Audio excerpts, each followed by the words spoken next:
Pessoal, então, um espaço vetorial é composto por um conjunto de vetores e um conjunto de regras. Esse conjunto de regras é o seguinte: nós temos que definir um produto de uma constante por um vetor qualquer desse conjunto. E essa operação tem que levar a um vetor dentro também do espaço vetorial. E a soma também deve estar dentro do conjunto. Entretanto, a definição mais rigorosa exige também que essas propriedades, a forma como eu definia esse produto e essa soma, tem que seguir as chamadas 8 regras para o espaço vetorial. Então, todo espaço vetorial tem que ter essas 8 regras. Nós estamos acostumados com o espaço vetorial R1, R2, R3, R4, mas existem outros tipos também que são menos intuitivos e menos usuais do que esses, como o espaço de funções e outros. Mas para eles valem também essas 8 regras. Eu queria só passá-las rapidamente aqui no vídeo, para vocês olharem, e daqui a pouco a gente volta para discutir elas com mais detalhe. Pessoal, antes de explicar as 8 regras, eu vou passar rapidamente essas regras no vídeo e peço que você pare e vá olhando e tente entender o que for possível. Daqui a pouco a gente volta para discutir um pouquinho mais essas regras.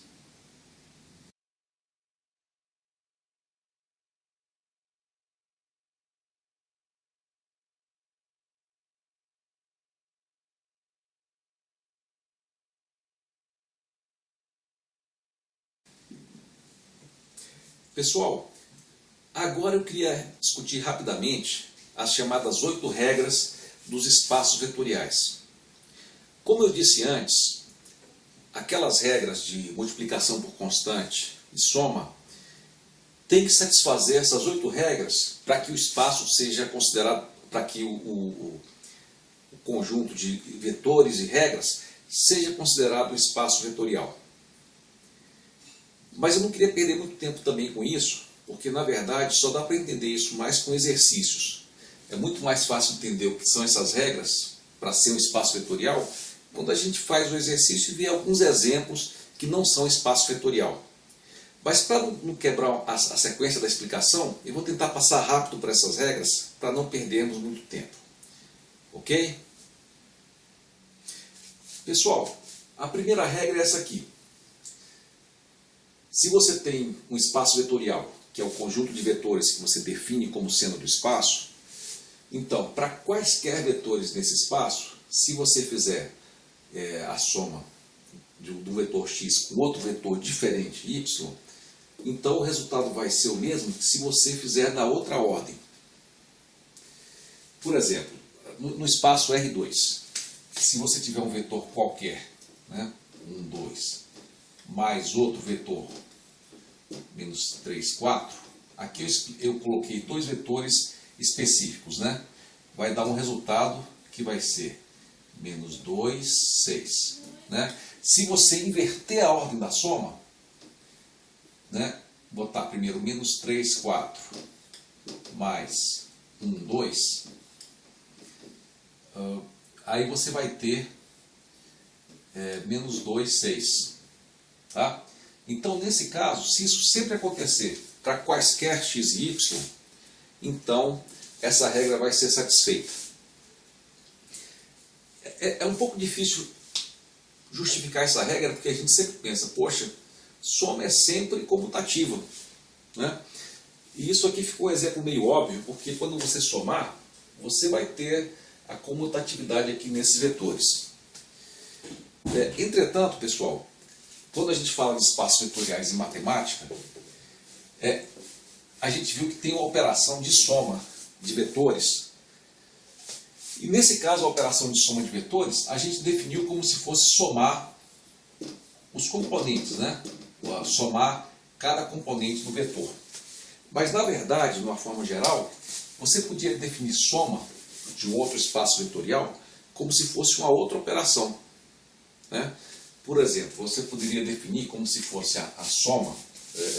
Nós escolhemos um grupo e criamos uma soma, que é uma regra diferente. Vamos dizer que essa soma seria, na verdade, o x mais y, né? O x mais y seria dado por 2x mais, sei lá, eu crio uma regra diferente, 2x mais 3y, né? E eu digo que a ordem vai ser importante, né? Esse x aqui sempre vai aparecer primeiro e esse y aqui vai aparecer depois. E aí eu faço a soma, né? Se eu fizer primeiro, vai dar, vamos supor que o x seja 1, 2, né? Então eu vou ter 2 vezes 1, 2, mais 3 vezes, vamos supor que o y seja menos 1, seja 3, 4. 3, 4. Ok? Quanto é que vai dar isso? Né? Vai dar 2 vezes 2. Né? Quanto é que vai dar essa operação aqui? Vai dar 2 mais 9, 11. E aqui vai dar 4 mais 12, 16. E se eu trocasse, né? Se eu trocasse a sequência, aí eu ia ter 2 vezes 3, 4, mais 3 vezes 1, 2. Então eu vou ter 2 vezes 3, 6, mais 3, 9. Né? 2 vezes 4, 8, mais 6, 14. Então, nessa regra que eu fiz, em que a soma é definida por isso aqui, e a ordem importa, eu fiz um conjunto de regras que não satisfaz isso aqui, ok? Eu sei que isso parece um pouco estranho para vocês, mas com exemplos que nós vamos fazer mais tarde, nós vamos ver alguma coisa um pouco mais realista, tá? De exemplos em que regras não são, algumas dessas regras não são satisfeitas, ok? Mas por enquanto vamos só falar das 8 regras e tentar passar rapidamente por elas. A outra regra é a seguinte: se você tiver 3 vetores no seu espaço, então vale essa regra aqui, seria a regra associativa. Agora vamos à regra 3. Essa regra 3 é uma das que eu gosto mais porque ela é muito útil. Ela diz o seguinte: no espaço vetorial, é um conjunto de vetores. O que ela diz é que o espaço vetorial sempre tem que ter um vetor nulo. Quando você define essa regra de soma, tem que sempre ter um vetor. Quando você soma, faz a operação de soma desse vetor com o vetor nulo, dá o próprio vetor. Tá? Isso, de certa forma, está implícito nas propriedades, né? Quando nós dizemos que se você tiver uma constante qualquer, né, positiva, negativa ou nula, vezes um vetor qualquer do espaço, dá um outro vetor no espaço, e esse vetor tem que estar no espaço, o que acontece? Imagine que você tem um vetor aqui x não nulo. Se essa constante for zero, qual vai ser o resultado aqui? Zero. Então o y vai ser o vetor nulo, né? O vetor zero. Então, pessoal, para que o espaço seja um espaço vetorial, e como isso aqui sempre acontece, nós vamos ter que ter sempre um vetor zero dentro do espaço. Isso até é uma regra interessante, porque se você vê um espaço vetorial, né? Um conjunto de vetores, com um conjunto de operações, um conjunto de regras, né? Se o vetor nulo não estiver no conjunto de vetores, você já pode dizer que ele não é um espaço vetorial. Ok? Então a regra é para você prestar atenção e é muito útil para dizer quando o espaço não é. Se você já vê que ele não possui um vetor nulo, que o vetor nulo não está incluído no seu conjunto de vetores do espaço, do seu conjunto de vetores que você escolhe, então esse conjunto não pode formar um espaço vetorial. Ok? Aqui temos a regra 4. Para cada x, vamos supor um x, né? 1, 2. Existe um vetor menos x, de tal forma que se você somar o x com o menos x, dá o vetor nulo. No caso desse aqui, qual seria o menos x? Seria menos 1, 2, de tal forma que você, quando você somar, você vai chegar no vetor 0, 0, que é o nosso vetor nulo do nosso espaço vetorial R2. Né? Então, para que seja o espaço vetorial, essa regra tem que ser seguida. Para qualquer vetor x, tem que ter um outro vetor menos x, que é também do grupo de vetores do espaço vetorial, de tal forma que a soma deles dê 0. Pessoal, aqui nós temos as 4 últimas regras. Né? Se você multiplicar uma constante por qualquer vetor x do espaço vetorial, o resultado tem que ser o próprio vetor x. A outra, se você multiplicar duas constantes e multiplicar esse produto por x, então o resultado vai ser o mesmo que se você multiplicar primeiro essa constante pelo x e a constante pelo resultado. É como se fosse uma lei distributiva meio misturada, né, de constantes e vetores. Tá? Esse aqui também, se você somar dois vetores e depois multiplicar por uma constante, você vai ter o mesmo resultado que se você primeiro multiplicar um vetor pela constante, o outro pela constante e somar os dois. E por fim esse aqui, se você somar duas constantes e multiplicar pelo vetor, o resultado vai ser igual. O mesmo que se você primeiro multiplicar essa constante por esse vetor, essa constante aqui está errado, pelo mesmo vetor, né? E depois somar os dois produtos. Por enquanto, pessoal, vocês devem ficar um pouco desconfortáveis de por que eu estou enunciando essas regras óbvias. Mas o que eu quero dizer é o seguinte: na álgebra linear,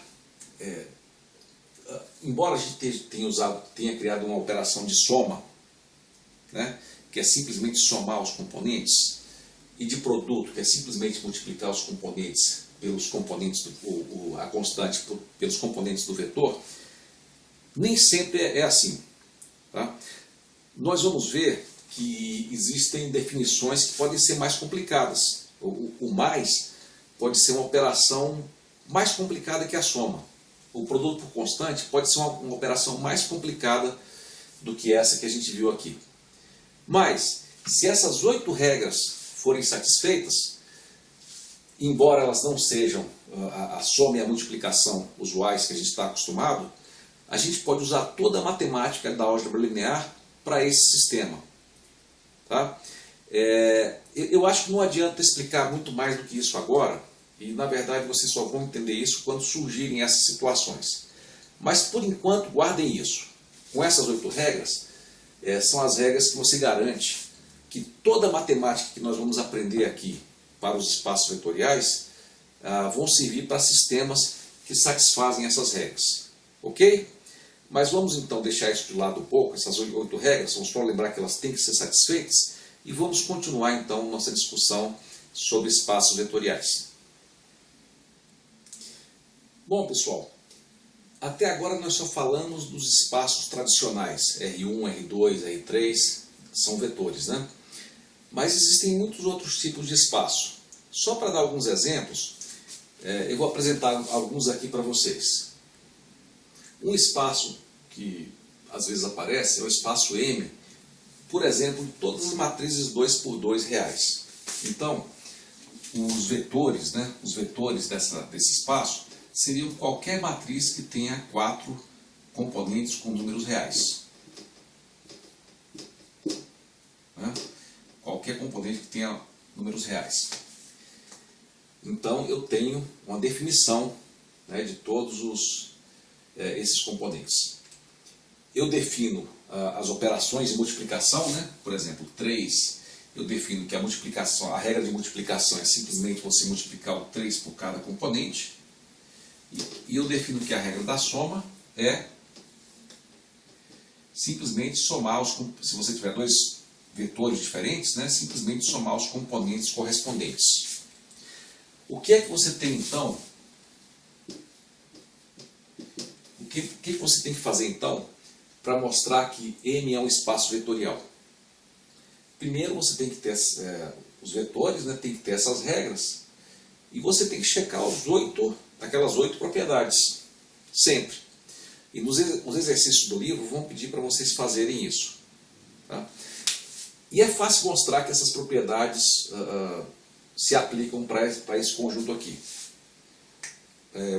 Vocês podem ver, por exemplo, a do vetor nulo. Né? Existe um vetor nulo de tal forma que para qualquer vetor que você somar a esse vetor, o resultado vai dar zero? O que vocês acham?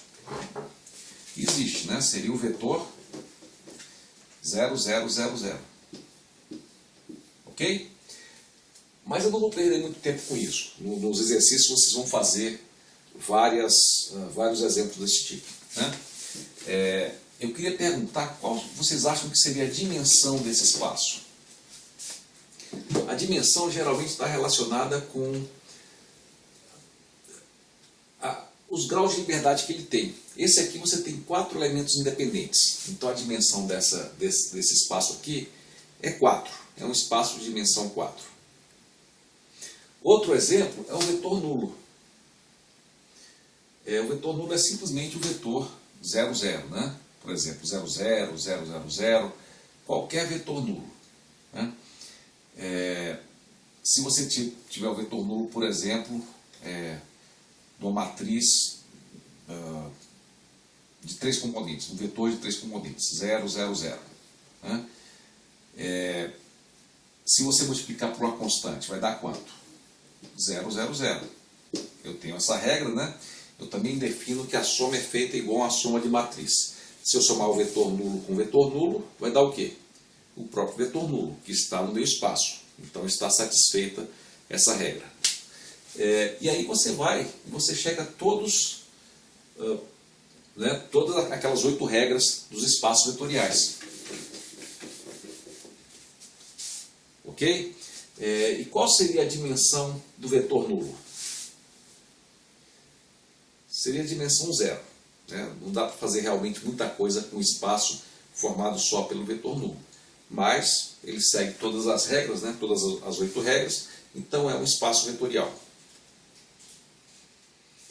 Outro espaço que é muito usado, pessoal, é o seguinte. Seriam todas as funções reais possíveis. Por exemplo, essa aqui seria um vetor do espaço, essa função. Essa outra função, x ao quadrado, seria outro vetor do espaço. Essa aqui, senoide, seria outro vetor do espaço. Você teria que definir o seguinte, a multiplicação. O que seria a definição da multiplicação? A vezes f de x. Seria multiplicar o x ponto a ponto em todos os pontos que ela existe. O resultado vai ser uma função que também é uma função real. Então isso está satisfeito. A soma também. Você define que você somar duas funções é simplesmente você somar o resultado ponto a ponto. E você chega numa outra função. Então isso está satisfeito também. E é fácil checar todas as propriedades. A do vetor nulo, qual seria o vetor nulo? Qual seria a função que, se você somar qualquer função com ela, vai dar ela mesma? Né? Seria a função g de x igual a 0. Ok? Nos exercícios, provavelmente vocês vão ter algum exercício, alguma hora, que mostrar que o espaço de todas as funções reais é um espaço vetorial.